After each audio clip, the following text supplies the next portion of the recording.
हम स्नान करके लौट रहे हैं, लेकिन हम गए थे जब भी इतनी भीड़ थी और अब भी लोग जा रहे हैं। ये देख, पूरा मार्केट खचाखच भरा हुआ है। अब भी लोग जा ही रहे हैं स्नान करने। You carry the sun in your stride. बहुत चीज है, चेंजिंग रूम भी है, कोई If I don't ask your name today, I may never get the chance to walk beside your wandering dance. So अब हम तैयार हो चुके हैं कंखल जाने के लिए, जो हरिद्वार से 3.5 किलोमीटर के डिस्टेंस पर है। हमने गंगा नदी में स्नान कर लिया है और हम बिल्कुल तैयार हो गए और जा रहे कंखल। और कंखल को कहा जाता है कि वो भगवान शिव की ससुराल भी है। तो माँ पार्वती की का मायका है और शिव जी की ससुराल है। तो बाकी मैं सारी बातें वहीं पर आपको बताऊंगी और दर्शन कराऊंगी वहां पर जहाँ माँ पार्वती सती हुई थी। तो बाकी हम मिलते हैं कंखल में। तो तैयार है? Yes, ready. कंखल में मिलते हैं, बोले जी दर्शन करेंगे। और हमने यहाँ सीता जी ने जहाँ वन कुंड में जहाँ सम्मान का बोले थे कि अनादर हुआ, उस जगह जाएंगे। जय। स्नान बढ़िया हुए? हाँ, आनंद ही आनंद। कल रात तो और भी आनंद था। तो इसी बात पे हर हर महादेव, हर हर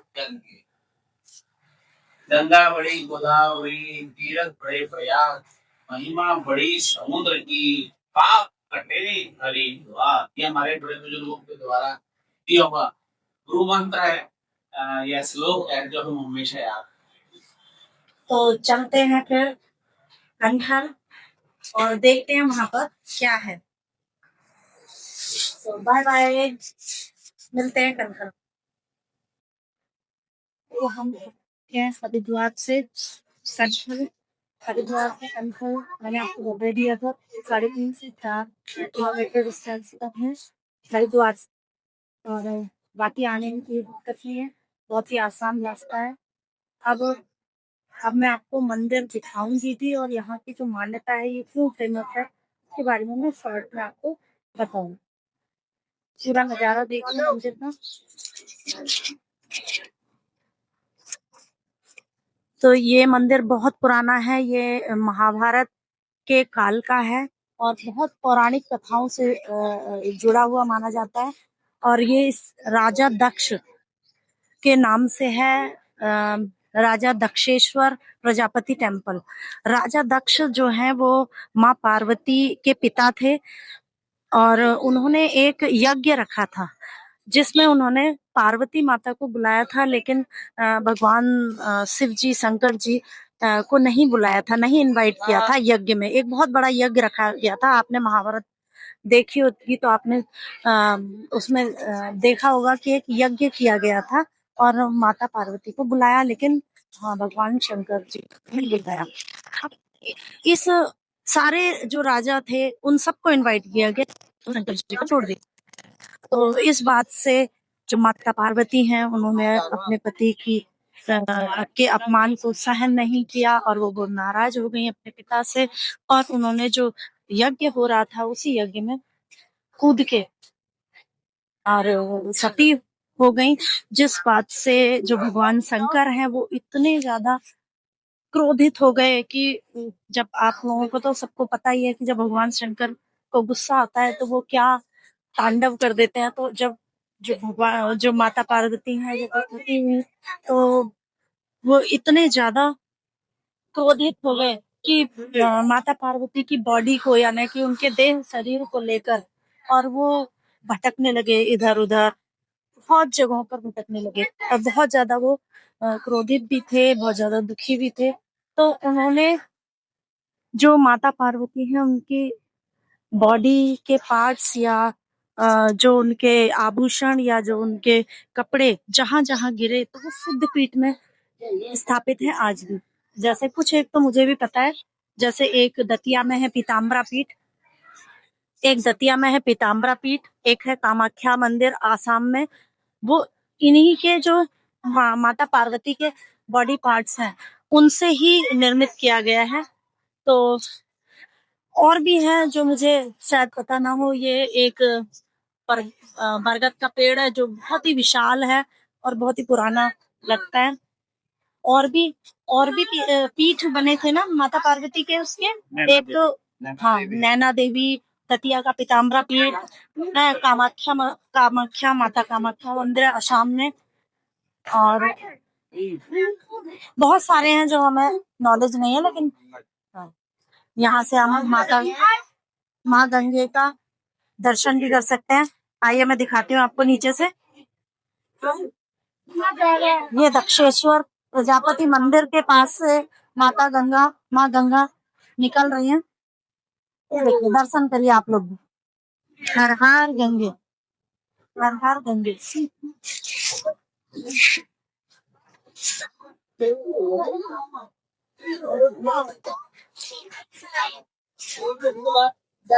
हर हर गंगे।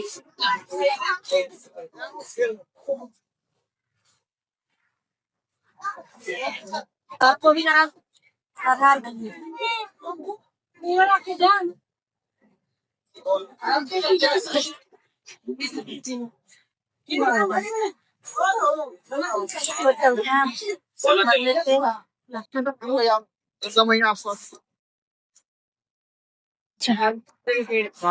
है बहुत विशाल, बहुत बड़ा मंदिर है और काफी पुराना मंदिर है। यहाँ पर एक यज्ञ का कुंड भी है, जहाँ हवन कुंड, जहाँ पर वो माता पार्वती सती हुई थी। कोशिश करूंगी मैं उसके भी आपको दर्शन करा दूं।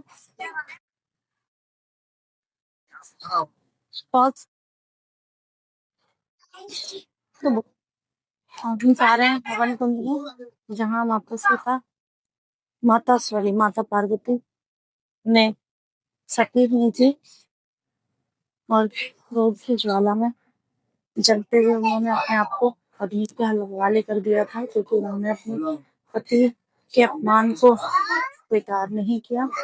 और इसी गुस्से में आकर ये आप देख रहे हैं, ये हवन कुंड है, यज्ञ कुंड है, जो राजा दक्ष प्रजापति ने करवाया था। अब हम चल रहे हैं। सती कुंड एक अंदर ही है, लेकिन फोटो खींचना मना है, इसलिए हम आपको अंदर के दर्शन नहीं करा सकते। तो बहुत से चमक आता है, तो वह यहाँ के रेगुलेशन भी मानने पड़ते हैं।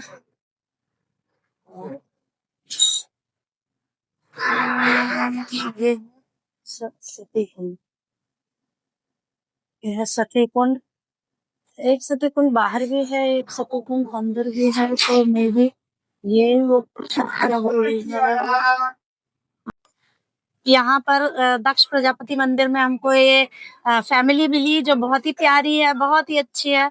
इन्होंने हमसे दोस्ती की और हमारे चैनल को भी सब्सक्राइब किया, और इन्होंने फॉलो करने के लिए उन्होंने कहा कि हम आपका चैनल और भी लोगों से फॉलो कराएंगे। तो हमने की रिंग छपवा रखे हैं जो हम इनको देने वाले हैं, तो दे दीजिए। तो ये हमारी तरफ से आपके लिए गिफ्ट है। ये मंदिर देखिए कितना भव्य मंदिर बना हुआ है, और भक्तों की भीड़ देखिए, इतनी पूरी लाइन लगी हुई है। थोड़ी देर के लिए पता नहीं क्यों इन्होंने कपाट बंद कर दिए थे, तो थोड़ी भीड़ ज्यादा हो गई, वरना दर्शन हो जाते। और हमको देर भी हो रही है दिल्ली जाने के लिए। और मंदिर देखिए आप, इतना प्यारा मंदिर है।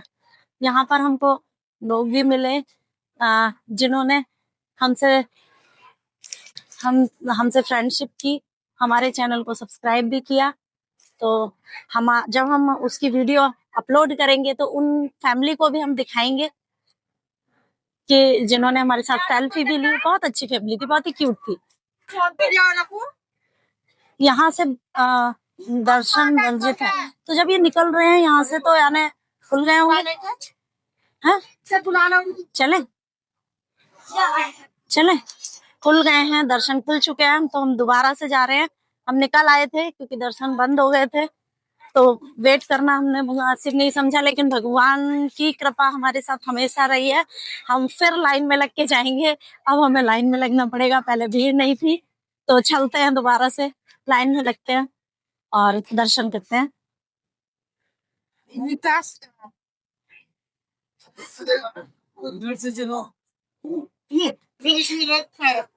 वीडियो बना रहे हो क्या? हैं? तो मेरे को बोलना भी था ना।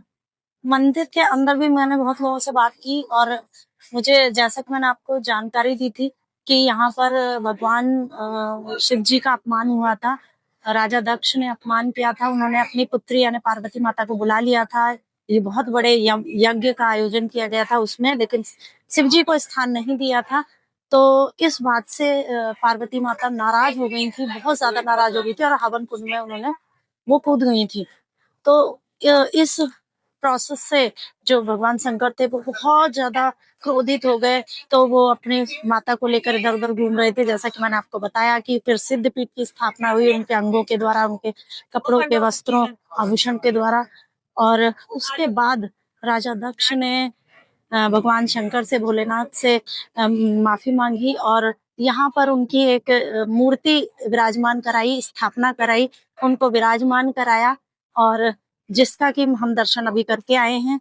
और यहाँ कहा जाता है, मान्यता है कि सावन के समय बहुत ज्यादा भीड़ होती है। ऐसा मान्यता है कि भगवान भोलेनाथ स्वयं यहाँ पर आते हैं और पूरे सावन को यहीं पर रहते हैं। पूरे सावन वो यहीं पर विराजमान होते हैं। पूरे सावन बहुत भीड़ होती है यहाँ। तो जैसा कि मुझे जानकारी मिली, मैंने आपको साझा की। हर हर महादेव। हो गया। ये बजरंग बली की बहुत बड़ी विशाल मूर्ति है, बहुत बड़ी विशाल मूर्ति है। यदि आप सावन के समय पर ज्यादा, यहाँ की मान्यता है, वैसे तो हमेशा भीड़ रहती है, लेकिन सावन के समय बहुत ज्यादा मान्यता है, क्योंकि ऐसा माना जाता है कि उस समय पर खुद भोलेनाथ जी, भगवान शंकर यहाँ पर विराजमान होते हैं, साक्षात विराजमान होते हैं। तो अब हम आ गए हैं कनखल पे चौक बाजार में, थोड़ी सी पेट पूजा करने के लिए। हम बहुत भूख लग रही है, आया नहीं है कुछ भी। तो यहाँ पर मैं आपको दिखाती हूँ, फेमस है कनखल की बाबूराम छोले वाली। ये है बाबूराम छोले वाली, ये बहुत ही फेमस है, और 80 रुपए के 2 छोले कुलचे मिलते हैं इनके यहाँ पे। भीड़ है कि अभी सुबह ही से ही भीड़ लगी हुई है, तो काफी फेमस है। और ये पेड़ है, ये पूरा मार्केट है, इसको चौक बाजार के नाम से जाना जाता है।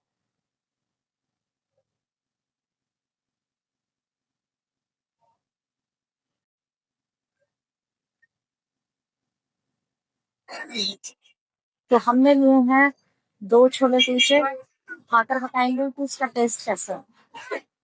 ये भी छोटा सा सेटअप राम बाबू चले वाले, तो कनखल बाजार छोटा सा सेटअप है, लेकिन हाथ तो दुख नहीं रहा, तो मैं आपको ला दी रही।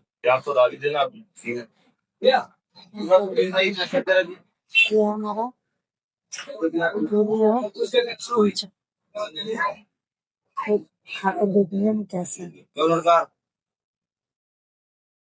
अब हम चल दिए हैं वापस दिल्ली की तरफ, और अभी बज रहे हैं 11:25। देखते हैं कितने बजे तक पहुंचते हैं। वैसे तो 5 बजे तक पहुंचेंगे, रुकते रुकते जाना पड़ेगा, इसलिए कंटिन्यू बाइक से ज्यादा भी पॉसिबल नहीं होता, इसलिए देखते।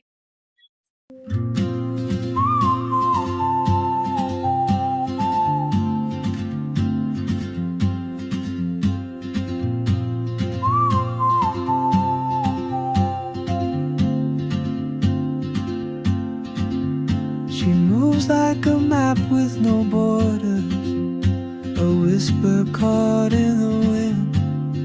I see her boots at the corner cafe, with a notebook and a grin. She's chasing skies I've never named while I stay in my lane. But something in the way she moves keeps pulling at my chain. सबसे पहले तो मेरी हालत देखिए गर्मी, बहुत ज्यादा गर्मी हो रही है। हम यहाँ रुकते हैं गर्मी की वजह से। आप दिल्ली यहाँ पर लिखा नहीं है, 7 किलोमीटर का से 180 हफ्ते में बचा है। और यहाँ पर ये क्या कोई खा सकते हैं, बोलते हैं। और पहले भी एक बार हम जब खाए थे हरिद्वार, यहीं पर हम यहीं खा सकते थे। दोबारा भी आपको क्या करूँ, करने का जूस पीता तो रुके हैं, वेट कर रहे हैं। गर्मी बहुत है, लिमिट से ज्यादा गर्मी है, परेशान हो गए। क्या कहना चाहोगे गर्मी के लिए? गर्मी तो बहुत है, जिसका जवाब नहीं। जो हमने टूर सोचा था कि थोड़ा माहौल ऊपर बढ़िया मिलेगा, लेकिन ऐसा नहीं था। सेम दिल्ली जैसी गर्मी हरिद्वार में थी और लैंसडाउन में थी और कनखल में भी थी। लेकिन अभी वापसी में, आज से हम कोई 2-3 महीने पहले भी गए थे हरिद्वार, तो वापसी में इस गन्ने वाले जूस वाले से हमने गन्ने का जूस पिया था और फिर एकदम अकस्मात की बात है कि बहुत ही टेस्टी लगा था। तो अकस्मात की बात है, इनका चेहरा फिर से दिखाई दिया। हमने फिर वही वापसी बाइक वहीं रोकी और आज फिर वही गन्ने का जूस यहाँ पीने के लिए बैठ रहे हैं। हमने बहुत ही अच्छा लग रहा है, गन्ने का जूस हमने पिया था।